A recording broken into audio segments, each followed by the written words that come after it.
আমার সম্মানিত ভাই যে বক্তব্য রেখেছেন, আমার বক্তব্য ওঠাই, এর বাইরে তেমন কিছু নেই। কারণ কোরআন এক, আল্লাহ তাআলাও এক, নবীও আমাদের এক, পথও আমাদের একটা, এবং সবাইকে গিয়ে আল্লাহর দরবারে দাঁড়াতে হবে। তারপরে একটা ঠিকানা যেটা পাই, ওটাও আমাদের সকলের কমন চাওয়া, আল্লাহর জান্নাত। কাজে কথার কোনো ভিন্নতা এখানে থাকবে না ইনশাআল্লাহ। এই বাংলাদেশ আমাদের প্রিয় জন্মভূমি, আল্লাহ তাআলার দান। পৃথিবীর কিছু দেশ আল্লাহ তাআলা আমাকে ঘুরানোর তৌফিক দিয়েছেন।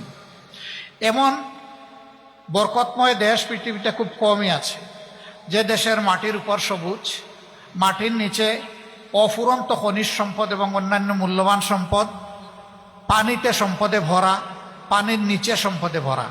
শুধু একটা সম্পদের অভাবে আমাদের দেশ হামাগুড়ি খাচ্ছে। সেই সম্পদটা হলো অতীতে যারা দেশ শাসন করেছেন তাদের চারিত্রিক সম্পদের অভাব। যখনই তারা দেশ সেবার সুযোগ পেয়েছেন, তখন দেশের জনগণের সেবক না হয়ে তারা মালিকে পরিণত হয়েছেন। আলহামদুলিল্লাহ, ইতিহাসের এক যুগ সন্ধিক্ষণে আজকে বাংলাদেশ। আগামীতে নির্বাচন হবে। আমি নির্বাচন নিয়ে বেশি কথা বলব না। আমি আল্লাহ তাআলার কালামের একটা অংশ আপনাদেরকে স্মরণ করিয়ে সালাম দিয়ে বিদায় নেব ইনশাআল্লাহ। আল্লাহ রাব্বুল আলামিন কালামে হাকিম ধীরে ধীরে নাজিল করেছেন তার নবীর উপরে। সর্বশেষ আয়াতটি নাজিল হয়েছে হিজ্জাতুল বিদায় আইয়ামে তাশরিকের সময় মিনার ময়দানে। সেই আয়াতের একটা গুরুত্বপূর্ণ অংশ, সারাটা না। আউযু বিল্লাহি মিনাশ শাইতানির রাজিম। আল ইয়াওমা আকমালতু লাকুম দীনাকুম ওয়া আতমামতু আলাইকুম নি'মাতি ওয়া রাদিতু লাকুমুল ইসলামা দীনা। সাদাকাল্লাহুল মাওলানাল আযীম।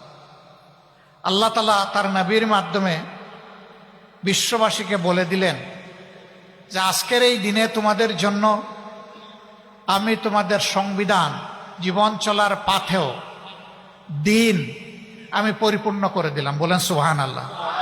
ওয়া আতমামতু আলাইকুম নি'মাতি, আর আমি স্রষ্টা প্রভুর পক্ষ থেকে তোমাদের জন্য যত নিয়ামত, এই নিয়ামতের এইটাকেই জুরিয়া বানাই দিলাম। এর বাইরে কোনো নিয়ামত তালাশ করলে কোথাও পাওয়া যাবে না।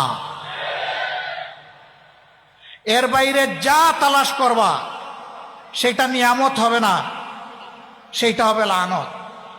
এইটাকে বাদ দিয়ে যদি কিছু তালাশ কর। ওয়া রাদিতু লাকুমুল ইসলামা দীনা। আর তোমরা জেনে রাখো, আমি কিন্তু ইসলামকেই শুধু আমার কাছে মনোনীত দিন হিসাবে, জীবন বিধান হিসাবে আমি কবুল করলাম। বাকি যেগুলো আছে ফামাই ইয়কবালু মিনহা, একটাও কবুল করা হবে না।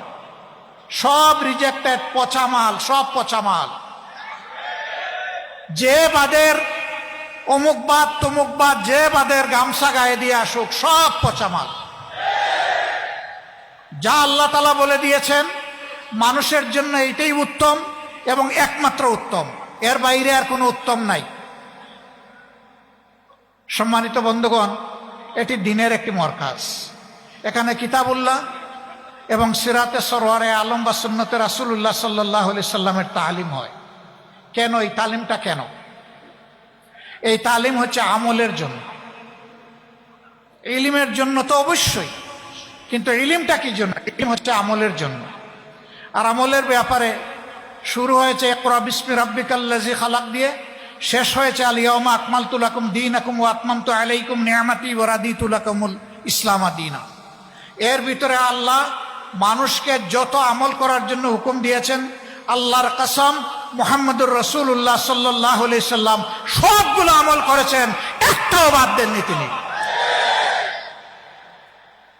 এমনকি আল্লাহর আয়াত ওমা খালাকতুল জিন্না ওয়াল ইনসা ইল্লা লিয়াবুদুন, আর আমি জিন এবং মানুষকে আমার ইবাদত ছাড়া অন্য কোনো প্রয়োজনে পয়দা করিনি। তার মানে জীবনে একজন মুমিন, একজন বিশ্বাসী যত কাজ করবে সেটা আল্লাহর ইবাদতের উদ্দেশ্যে করবে।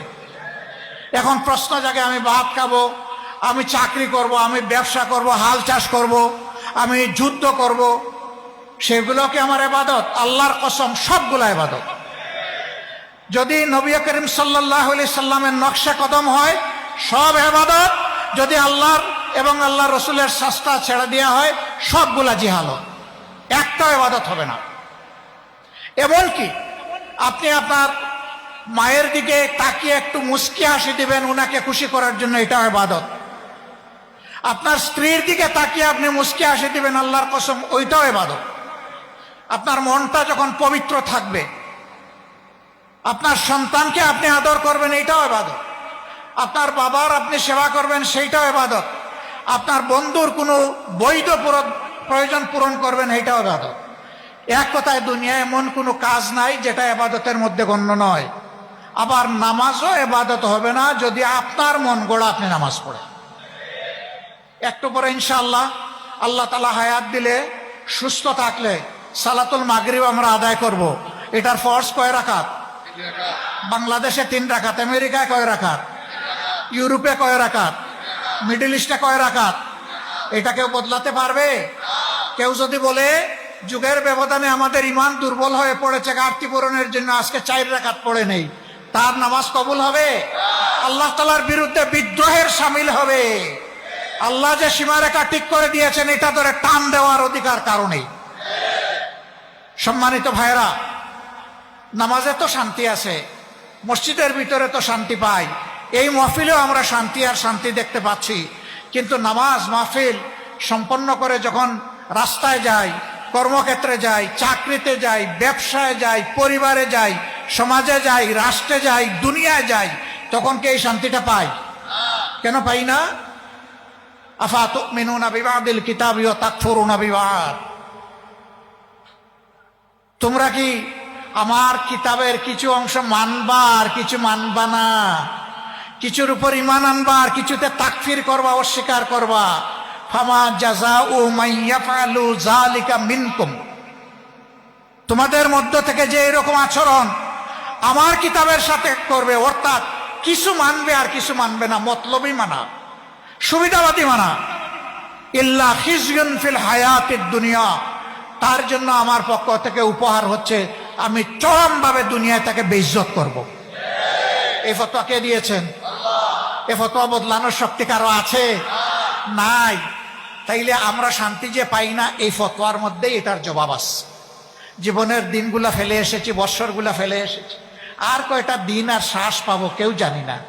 মানব সন্তানের হায়াত 2 সেকেন্ডের মতো। একটা শ্বাস তুলে ওই তুলা শ্বাসটা ফেলতে সে বাধ্য, কিন্তু ফেলে দেওয়া শ্বাস তার আর উঠবে ওঠার কোনো হিসাব নেই। আর ওই যে তুলা শ্বাসটার সময় হচ্ছে মাত্র 2 সেকেন্ড। এইটাই রে ভাই আপনার আমার হায়াত। কোন ভরসায় আগামী দিন ভালো কাজ করবো, আজকে যেমন তেমন হয়ে যাক, এই নিয়ত করার কোনো সুযোগ নেই। তাহলে জীবনে এখন যদি চিন্তা করি কি করেছি, আমরা কি সব সময় হকের পক্ষে ছিলাম? আমরা কি কোরআনের পক্ষে ছিলাম? কোরআনের আইন কায়েমের আওয়াজ যখন এসেছে আমরা কি লাব্বাইক বলে সাড়া দিয়েছি? আমরা অনেকে লজ্জিত হয়ে বলবো না, দিতে তো পারি নাই, এখন আমার কি হবে? এখন কি তাহলে আমার ঠিকানা জাহান্নাম হবে? আমাদের আল্লাহ, আমাদের খালিক, আমাদের মালিক, তিনি বড় রাউফুর রাহিম, তিনি বড় প্রেমময়, তিনি বড় দয়ালু। তিনি বলেছেন তোমরা গুনাহ করো, আমার কাছে তওবা করো, আমি তোমাদের গুনাহ মুছে দেব। আসেন আমরা মন ভরে তওবা করি। ফেলে আসা দিনগুলোতে আল্লাহর সাথে যত নাফরমানি করেছি, আল্লাহর কালামের সাথে যত নাফরমানি করেছি, রাসূল মকবুল সাল্লাল্লাহু আলাইহি ওয়াসাল্লাম এবং সাহাবায়ে কেরাম রিদওয়ানুল্লাহি তাআলা আলাইহিম আজমাইনের রেখে যাওয়া আমানতের সাথে আমরা যত উল্টাপাল্টা কাজ করেছি, সবগুলোর জন্য আমরা একসাথে আল্লাহর দরবারে হৃদয় বিগলিত চিত্তে আমরা তওবা করি। আল্লাহ তাআলা হুয়া তাওয়াবুর রাহিম, হুয়া গফুরুর রাহিম, তিনি তওবা কবুল করেন, মেহেরবানি করেন। সেই আল্লাহ, নবী বলছেন মানুষ যদি ভুল করে আল্লাহর কাছে তওবা না করত, আল্লাহ আরেকটা জাত পয়দা করতেন যারা ভুলও করতো তওবাও করতো। সুবহানাল্লাহ, এত ভালোবাসেন আল্লাহ তওবাকে। অতীত জীবনে হে রাব্বুল আলামিন আমরা অনেক ভুল করে ফেলেছি, আমাদের উপর অর্পিত দায়িত্ব আমরা পালন করি নাই, কিছু বুঝেও পালন করি নাই, কিছু